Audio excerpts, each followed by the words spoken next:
Bienvenidos al estudio de la palabra del Señor en el libro de Jueces, capítulo 18, viviendo en la anarquía. La palabra anarquía hace alusión a la falta de una estructura que brinde orden y por lo tanto norme la conducta en sociedad y las relaciones públicas e interpersonales. Su aplicación puede ubicarse en la falta de una adecuada estructura religiosa, política, económica o social. Cuando convergen en una sociedad la ausencia de las normas en cada una de estas áreas, hablamos de una anarquía total frente a la carencia de un principio rector o de origen. El relato de Jueces 18 nos ubica en un panorama de anarquía.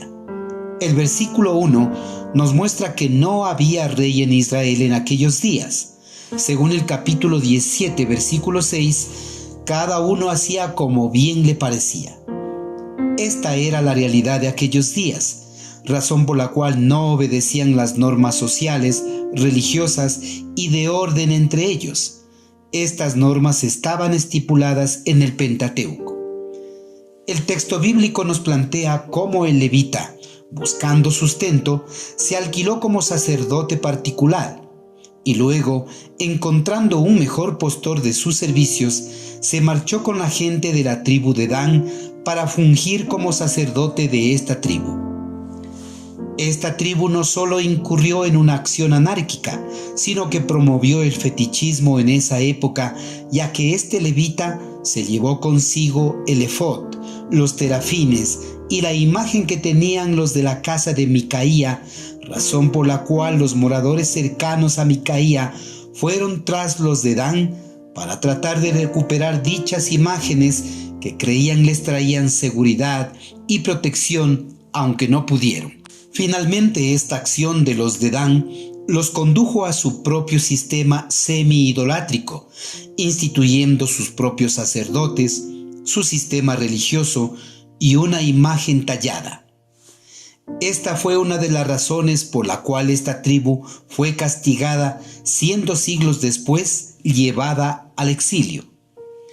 Las consecuencias de la anarquía, es decir, el querer hacer lo que nos da la gana o nos apetece, siempre traerán separación de lo demás, tal como esta tribu se alejó del resto de sus hermanos, y conducirán tarde o temprano a querer tener su propia manera extra norma de hacer las cosas. Esta anarquía o deseo de hacer su propia voluntad se podrá disfrazar de un ropaje innovador, brillante, revolucionario e inclusive hasta visionario. Pero detrás siempre estará el deseo de una persona o grupo de querer hacer las cosas a su manera sin rendir cuentas a nadie. Tenga mucho cuidado de eso. Al final siempre habrán consecuencias desastrosas. Cuidado. Oremos. Gracias, Señor, te damos por tu palabra, porque en este capítulo nos invita a meditar que la idolatría personal puede convertirse en la idolatría de una familia entera, de un pueblo entero, que la anarquía no es más que un desorden generalizado y que no se puede aplicar el principio de que la fuerza hace derecho, que los falsos dioses no traen bendición duradera. Y te pedimos perdón, Señor, si en algún momento cada uno de nosotros ha hecho un Dios a nuestra propia hechura o a nuestra propia conveniencia, sabiendo que la adoración de los ídolos es solamente otra manera de adorarnos a nosotros mismos, y que más bien debemos practicar la santidad, que no puede solo pronunciarse, que debe ser una realidad en nuestras motivaciones y acciones diarias, que no permitamos que hábitos inofensivos puedan convertirse en fuerzas dominantes y que ciertos ídolos se conviertan en el centro de adoración.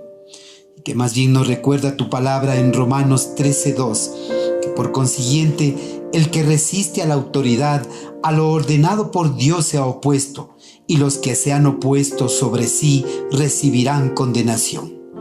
Gracias, Señor, te damos por tu palabra. Amén.